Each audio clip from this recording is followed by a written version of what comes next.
Adventures with Paul. Hey yo! Welcome back to Adventures with Paul. What's that? Oh, I hope you guys had a great 4th of July. Today's adventure, I know that's what you guys are waiting for. Well, I thought, what was more American than America's pastime? Baseball. So today, I'm going to take you up the road to Camden Yards in Baltimore, Maryland. If you haven't guessed by now, I kind of like sports. I have a bachelor's and a master's degree in sport management, so it's definitely an interest of mine.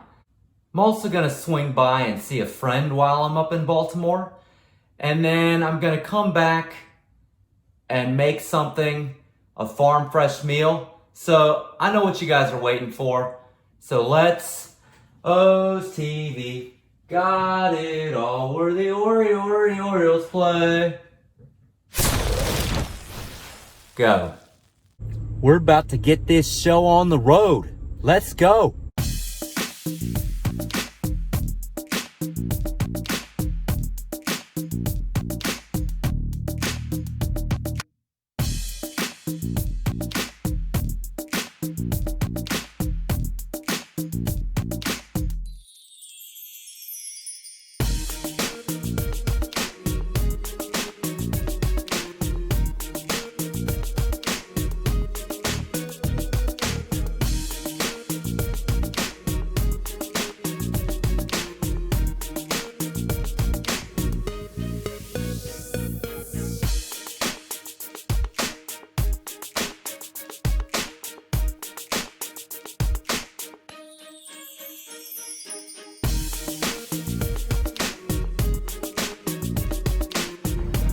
Actually at the game where Eddie Murray's jersey was retired, and they presented this to him.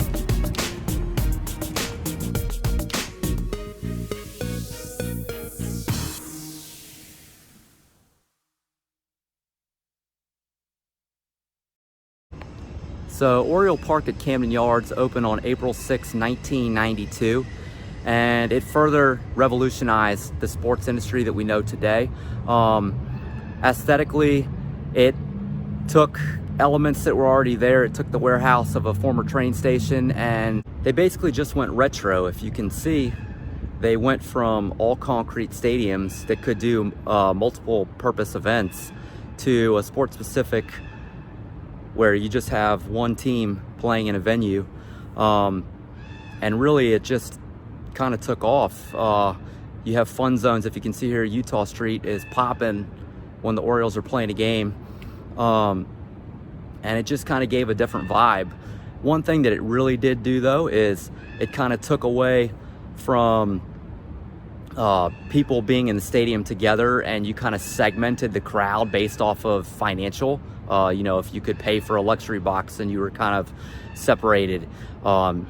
Whereas fans, that didn't want to pay premium price ticket, they're put up in the nosebleeds, and fans that, could pay the price are down behind home plate. So it did kind of do that, taking away the experience a little bit, but ultimately it gave you better food options and more things to do on the concourse, to where you're not just focused on the game, but you're focused on the event.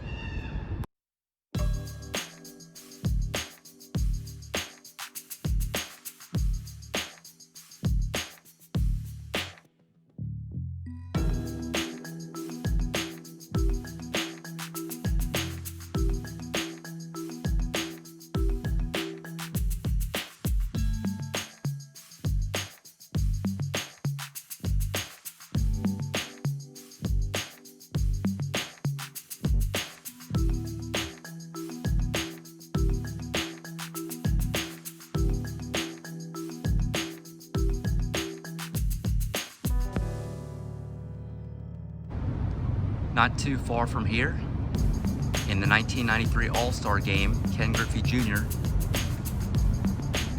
hit the first ever ball off of the warehouse on Utah Street.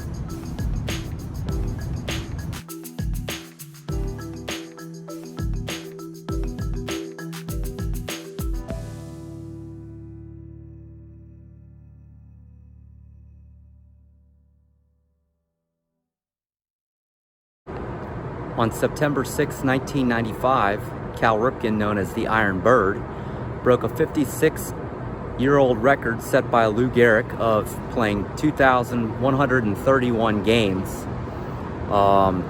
Still a feat that will probably never be broken. He played for over 2,600 in a row. Pretty impressive. And I was actually at the game where he ended the streak, and I was on the third base line midway between third base and right field. He was supposed to be playing third base that day, and 6'6" rookie Ryan Miner was in his place. El Duque was on the mound for the New York Yankees, and it was a sight to see the streak finally come to an end.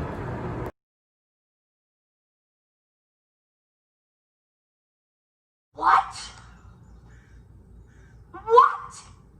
The Sultan of Swat, the King of Crash, the Colossus of Cloud, the Colossus of Cloud, Babe Ruth, the Great Bambino.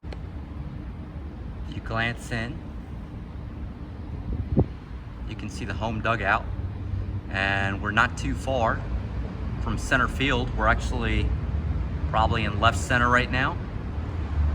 There is where Babe Ruth's father had his cafe called Ruth's Cafe, and it was actually where they lived at the time. And I remember doing a tour back in the day where when they were excavating Camden Yards before they built it, they found china that was actually from Ruth's Cafe. So this is the site of the Babe Ruth Museum and where he was born.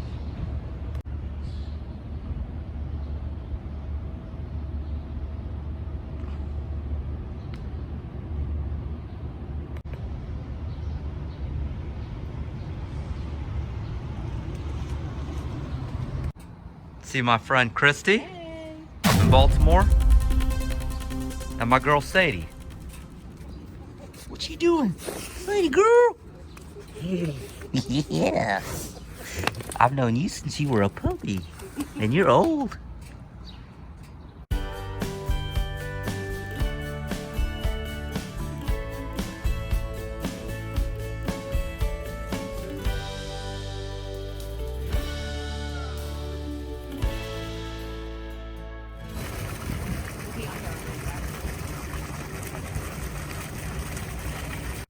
Boy, did I just work up an appetite on that drive down 95 South. Let's get in the kitchen.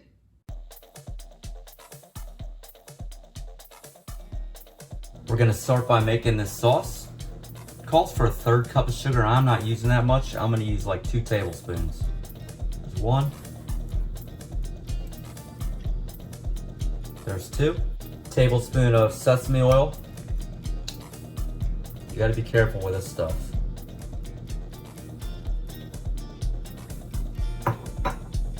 Called for a teaspoon of sriracha. I'm gonna give you a tablespoon, because I can handle that. Tablespoon of ginger. I typically have it on hand, and I use it for smoothies. I'm not really gonna measure this. I'm just kinda gonna add it. Maybe a little more. Called for a 1/3 cup of low sodium soy sauce. I'm gonna add a 1/4 cup. Here's what you got. We're gonna mix this together. Use a little whisk. This is a pound of local ground beef going into the pan.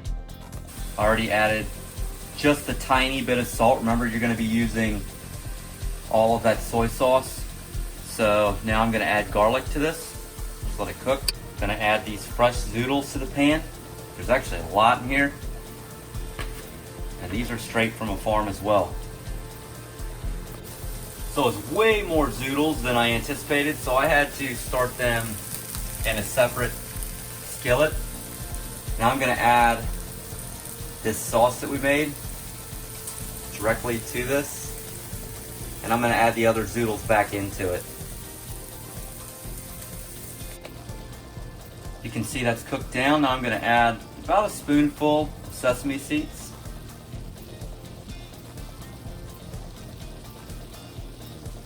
It says they only take about 2-3 minutes to cook, but I don't like stuff that raw. So remember, you are cooking for yourself, so cook it how you would want to eat it.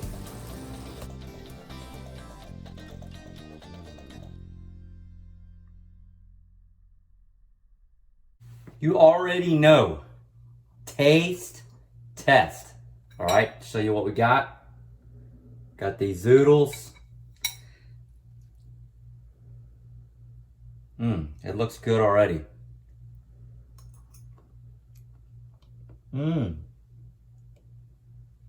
Oh. A little more of this beef.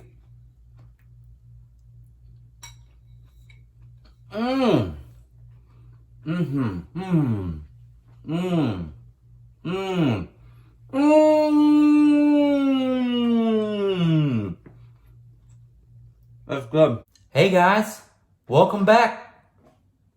Well, Baltimore, Maryland, pretty cool place. I'm gonna give you a little more information. We moved from the Houston area, Galveston specifically, when I was 4 years old. The first baseball game that I ever went to was in the Houston Astrodome. And we moved to DC. I got to see Kirby Puckett play at Memorial Stadium. And then the following year after I went to that game in '91, Camden Yards was built. So I saw a lot of games in Camden Yards up until the Nationals came to town. And then I kind of started following them a little bit more. But I've always had an appreciation and a love for the Orioles. And I think that Camden Yards is one of the greatest parks. If you like this video, smash that like button. If you want to stay up to date with Adventures with Paul, subscribe to the channel. As always, keep it positive, keep it stoked, and we'll catch you on the flip side.